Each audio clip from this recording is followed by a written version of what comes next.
Hello friends, कैसे हैं आप लोग। आशा करता हूं कि आप अच्छे होंगे और आपकी पढ़ाई लिखाई बहुत अच्छे ढंग से चल रही होंगे। कल का आप वीडियो देखे होंगे जिसमें प्रश्नावली 1.1 के क्वेश्चन नंबर 1 और 2 को कर लिए थे, ठीक ना। आज हम क्वेश्चन 3, 4 और 5 करने वाले हैं। 3 की तो बात नहीं करते हैं, 4 और 5 जो है ना, ये क्वेश्चन एक्सरसाइज यानी चैप्टर यानी प्रश्नावली 1.1 का सबसे नमूना क्वेश्चनों में गिना जाता है। कौन क्वेश्चन? तो क्वेश्चन नंबर 4 और क्वेश्चन नंबर 5। अगर आप क्वेश्चन नंबर 4 को बढ़िया से समझ गए तो क्वेश्चन नंबर 5 आपके लिए हलवा होगा, ठीक ना। लेकिन इसके पहले हम क्वेश्चन नंबर 3 को देख ही लेते हैं। देखिए, हमारे पास तो बुक है लेकिन आपको बोर्ड पे दिखाई दे रहा होगा। किसी परेड में 6 से 16 यानी 616 सदस्यों वाली एक सेना की टुकड़ी को 32 सदस्यों वाले एक आर्मी बैंड के पीछे मार्च करना है। दोनों समूहों को समान संख्या वाले स्तंभों में मार्च करना है। उन स्तंभों की अधिकतम संख्या क्या है जिसमें वे मार्च कर सकते हैं। देखिए, इस क्वेश्चन में देखने से स्पष्ट नहीं हो रहा है कि इसको यूक्लिड विभाजन से ही बनाना है, ठीक ना। इसको आप जैसे मन करे वैसे बना सकते हैं, आप कोई भी नियम कोई भी एफर्ट लगा सकते हैं, ठीक ना, कोई दिक्कत नहीं है, ठीक ना। लेकिन देखिए, आपको एक ट्रिक बताते हैं इस क्वेश्चन को बनाने के लिए, समझ गए। जहाँ पे आपको अधिकतम मिल जाए, अधिकतम, तो समझ जाइएगा कि वहाँ पे उसका HCF निकलेगा हाईएस्ट, ठीक ना। यानी HCF निकाल कर हम लोग अधिकतम संख्या निकाल सकते हैं। अगर लघुत्तम बोले तो क्या बोले, लघुत्तम मतलब छोटा संख्या, न्यूनतम संख्या बोल दें तो उसके लिए आपको क्या करना पड़ेगा, उसका LCM निकालना पड़ेगा। क्योंकि LCM का फुल फॉर्म क्या होता है, लोएस्ट कॉमन फैक्टर, और हाईएस्ट कॉमन फैक्टर किसका होता है, HCF का होता है। तो चलिए हम 616 और 32 को क्या करते हैं, HCF निकालते हैं। इसको रख देते हैं, अपनी बोर्ड पे चलते हैं। देखिए, यहाँ पे आप ध्यान दीजिएगा, 616 है और कितना है जी, 32 है। ए क्या हो गया, 616 हो गया, बी क्या हो गया, 32 हो गया, ठीक ना। तो चाहिए तो आप यूक्लिड विभाजन से भी बना सकते हैं, अगर नहीं तो आप ऐसे भी इसको बना सकते हैं, ठीक ना। तो इसका व्यंजन क्या होता है, ए बराबर बी क्यू प्लस में आर, ठीक है ना। तो यहाँ पे ए कितना है, 616 है, क्या है, 616 है। बी कितना है, 32 है, यानी इसी से हमें भाग देना है। क्यू मालूम नहीं है, आर भी मालूम नहीं है। तो क्या करेंगे, इसके लिए हमें सिंपल रूप से क्या करना है, HCF निकालना है 32 में 616 से, ठीक है ना। तो देखिए, 32 दूना कितना होता है, 64 होता है, लेकिन यहाँ पे क्या है, 61 है। तो क्या करेंगे, 1 से गुना करेंगे, यानी 32 होगा यहाँ पे, ठीक है ना। तो 11 में से 2 जाएगा, कितना बचेगा, 9 बचेगा। यहाँ पे 5 में से 3 जाएगा, कितना बचेगा, 2 बचेगा, माइनस हो जाएगा। उससे क्या होगा, फिर 6 नीचे आएगा। अब बताइए किस में करेंगे गुना, 8 से करते हैं तो 8 त्रिका 24, 9 त्रिका 27 होता है, 9 दूना 18। 8 से करके देखते हैं कि क्या होता है, 8 दूना 16 का 6 होता है, हाथ लगा 1, 8 त्रिका 24, 1 25, फिर भी नहीं होता है 8 से, ठीक ना। तो हम क्या करेंगे जी, 10 से करेंगे तो फिर क्या हो जाएगा, 320 हो जाएगा। तो 9 से करके देखते हैं, क्या, 9 से करके देखते हैं। 9 दूना कितना होता है, 18, 18 का 8, हाथ लगा 1, ठीक है। 9 त्रिका 27, 1 28 हुआ, कितना हुआ, 28 हुआ। अब सिंपली क्या करेंगे, इसको घटाएंगे। 16 में से 8 का कितना होता है, 8 होता है, ये दोनों क्या होंगे, कट गए। अब इसी 8 से क्या करेंगे, इस 32 में भाग देंगे। तो 8 चौके कितना होता है, 32 होता है, यानी क्या हो गए, सिंपल रूप से ये दोनों कट गए, यानी रिमाइंडर कितना हो गया हमारा, 0 हो गया, ठीक ना। अब देखिए, यहाँ पे हम क्या करेंगे, Q और R हमारा निकल चुका है। इसके लिए 616 जो है ना, उसके लिए क्या है, 32 भाजक है, और Q कितना है, 19 है, यानी 32 गुने क्या करेंगे, 19। अब प्लस में R कितना है हमारे पास जी, R जो है ना वहाँ पे 8 है, क्या है, R है ना, रिमाइंडर 8 है। तो अब देखिए, फिर क्या करेंगे हम लोग, इस 32 को यहाँ लिखेंगे, इस 32 को क्या करेंगे, क्या बनाएंगे, ए बनाएंगे। तो 32 हो गया यहाँ पे। अब 32 बराबर क्या हो जाएगा, 8 गुने 4, क्या लिखेंगे, 8 गुने 4 लिखेंगे, और प्लस में क्या लिखेंगे, 0 लिखेंगे। यहाँ देखिए तो आके रिमाइंडर यहाँ पे क्या हो गया, 0 हो गया, ठीक ना।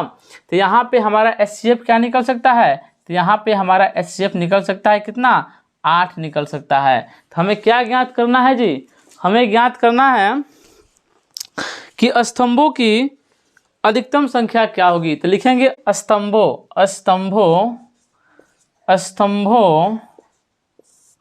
की अधिकतम संख्या, अधिकतम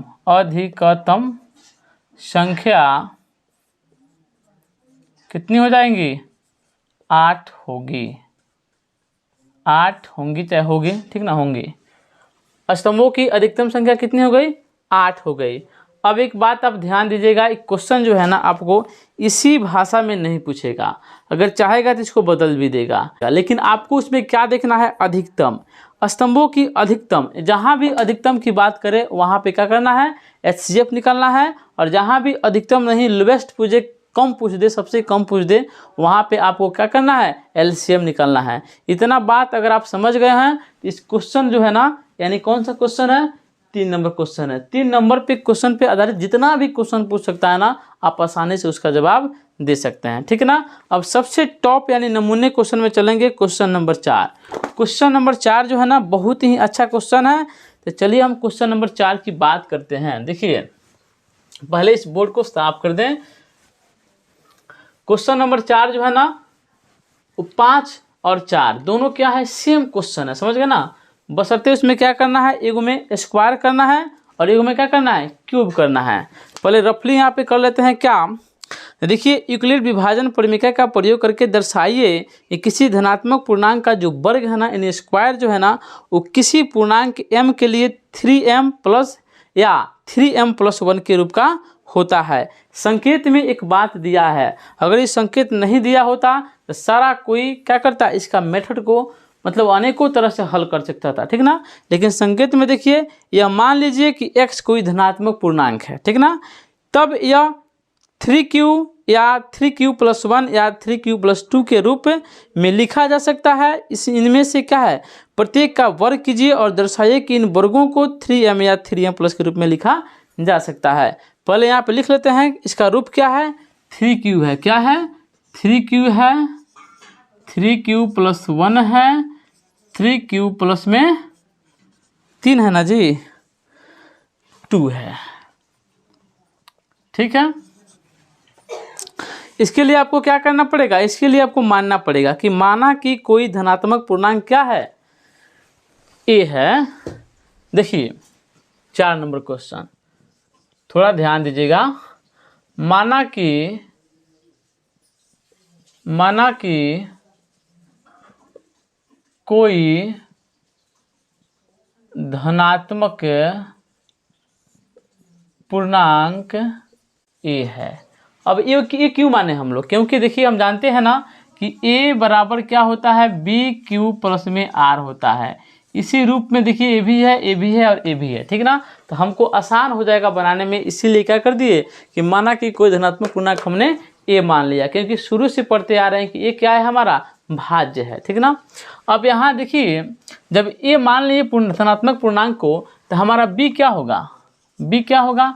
यहाँ देखिए BQ 3q plus 1 3q plus 2, यानी देखिए क्यूब में सब में क्या लगा है? 3 लगा है ना, यानी हमारा b बराबर कितना हो जाएगा? b बराबर 3 हो जाएगा, ठीक है।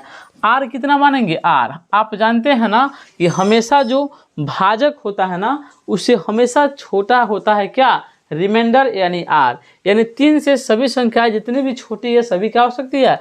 r हो सकती है, बशर्ते वो माइनस में नहीं होना चाहिए। तो r बराबर क्या हो सकता है? 0 1 2, बस इतना ही हो सकता है, ठीक ना।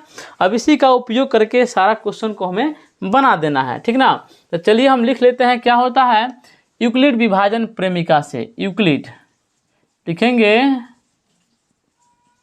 यूक्लिड विभाजन प्रमेयिका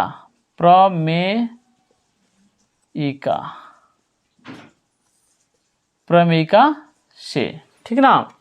अब यहाँ देखिए क्या लिखेंगे? a बराबर क्या होता है? BQ प्लस में क्या होता है? R होता है, ठीक ना। अब केस हमारा फर्स्ट होगा क्या? केस फर्स्ट होगा, इस तरह बनाइएगा तो आपको थोड़ा आसान भी लगेगा और नंबर भी पूरा का पूरा मिलेगा, ठीक ना। केस एक क्या है आपका? R बराबर आपको लेना है 0 लेना है, ठीक ना। तो ए बराबर क्या हो जाएगा, बी कितना है हमारा, बी देखिए 3 है तो 3, क्यू हो जाएगा, आर कितना लिए हैं 0, यानी किसके रूप का हो गया, 3q के रूप का हो गया। तो क्या हो गया, ए बराबर 3q हो गया, ए बराबर क्या हो गया 3q हो गया। लेकिन हमको क्या करना है, इसका वर्ग करना है, स्क्वायर करना है। तो यहाँ देखिए हम क्या करेंगे, दोनों तरफ स्क्वायर करने पर, दोनों तरफ वर्ग करने पर क्या करेंगे, ए का स्क्वायर करेंगे तो ए का स्क्वायर बराबर में 3q का स्क्वायर करेंगे। ठीक है, यहाँ तक आपको समझ में आ रहा है ना। अब देखिए यहाँ पे हो गया ए स्क्वायर बराबर कितना हो गया 3 तिहाई 9q स्क्वायर। ठीक ना, अब यहाँ पे हमको क्या करना है जी, यहाँ पे 3 निकालना है और इसको लिखना है 3q स्क्वायर। ठीक ना, 3 तिहाई 9 हो जाएगा और 9q स्क्वायर हो गया। जहाँ हम क्या मान लेंगे, जहाँ 3q स्क्वायर बराबर हम क्या मान लेंगे, m मान लेंगे। जहाँ 3q स्क्वायर बराबर क्या मान लेंगे, m मान लेंगे। तो बताइए, तो यहाँ पे a स्क्वायर बराबर कितना हो गया 3q स्क्वायर जो है वो m हो गया, यानी 3m। देखिए पहला केस हमारा क्या हो गया, a स्क्वायर बराबर 3m हो गया, यानी पहला कंडीशन जो है ना हमारा क्लियर हो गया, 3m का रूप का होता है। इसको क्या मानेंगे, इक्वेशन इसको 1 मान लेंगे। ठीक है ना, यहाँ पे केस 2 लिखेंगे, क्या लिखेंगे, केस 2।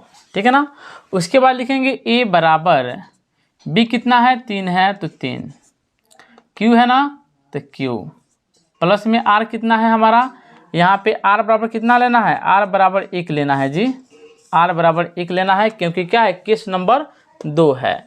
अब r बराबर क्या हो गया, यहाँ पे 1 हो गया। अब क्या करना है, दोनों तरफ फिर वर्ग करना है ना, तो लिखेंगे दोनों तरफ वर्ग करने पर, दोनों तरफ वर्ग करने पर, ठीक ना, ये हो गया आपका a स्क्वायर। अब देखिए 3q आप प्लस 1 का जो स्क्वायर कीजिएगा तो क्या होगा, होल स्क्वायर में टूटेगा। आप जानते हैं ना कि a प्लस b का होल स्क्वायर कितना होता है जी, a स्क्वायर होता है प्लस में 2ab होता है और प्लस में क्या होता है b स्क्वायर होता है। ठीक ना, तो हम यहाँ पे क्या करेंगे, a स्क्वायर बराबर क्या लिखेंगे 3q का स्क्वायर। ठीक है ना, प्लस में क्या होगा 2 a गुना में b यानी 1 हो जाएगा, अब प्लस में 1 का स्क्वायर हो जाएगा। इसको आप तोड़िए तो क्या होता है, तो a यहाँ पे विच इम्प्लाइज का चिन्ह दे सकते हैं, a स्क्वायर बराबर 3 तिहाई 9 हो जाएगा, 9q स्क्वायर हो जाएगा, प्लस में 3 दूना कितना है था 6q हो जाएगा, प्लस में क्या हो जाएगा 1 हो जाएगा।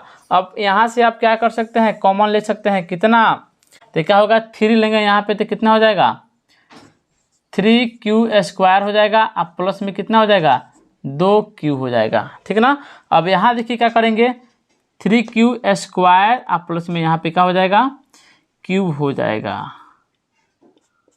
ठीक है ना, अब आपको समझ में आएगा कि ऐसा हम क्यों किए हैं, क्योंकि यहाँ पे 3 है और इसका मान क्या है m है, तब ने जाकर 3m होगा, यहाँ पे प्लस 1 हो जाएगा, इसी रूप का लाना है, इसीलिए हम ऐसा किए हैं। कहने का मतलब क्या है 3q स्क्वायर प्लस 2q जो है ना, इसी को हम क्या करेंगे m मान लेंगे। ठीक ना, तो m हो गया, ये हमारा क्या हो गया इक्वेशन नंबर, क्या हो गया हमारा इक्वेशन नंबर, ये हमारा 2 हो गया। ठीक ना, तो उसके बाद हम लिख सकते हैं क्या लिखेंगे, किसी भी धनात्मक पूर्णांक का वर्ग, किसी भी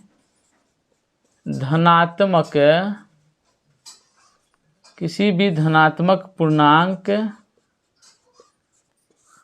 का वर्ग जो होता है ना, वो किसके रूप का होता है 3m या फिर किसके 3m प्लस 1 के रूप का होता है। ठीक ना, समझ में आ गया। अब इस क्वेश्चन को आप इसी तरह बनाइएगा, तब जाके आपको एग्जाम में फुल नंबर मिलेंगे। ज़रा इसको इधर उधर करने का प्रयास कीजिएगा तो फिर क्या होगा, नियम से आप भटक जाइएगा, फिर गलत होने की संभावना है। तो आशा करता हूं कि आपको ये क्वेश्चन समझ में आया होगा। ठीक ना, लास्ट क्वेश्चन है जो 5 नंबर क्वेश्चन है ना, उसको हम कल करने की प्रयास। तो चलिए कल फिर मिलते हैं यानी 5 नंबर क्वेश्चन के साथ। तो चलिए, जय हिंद जय भारत।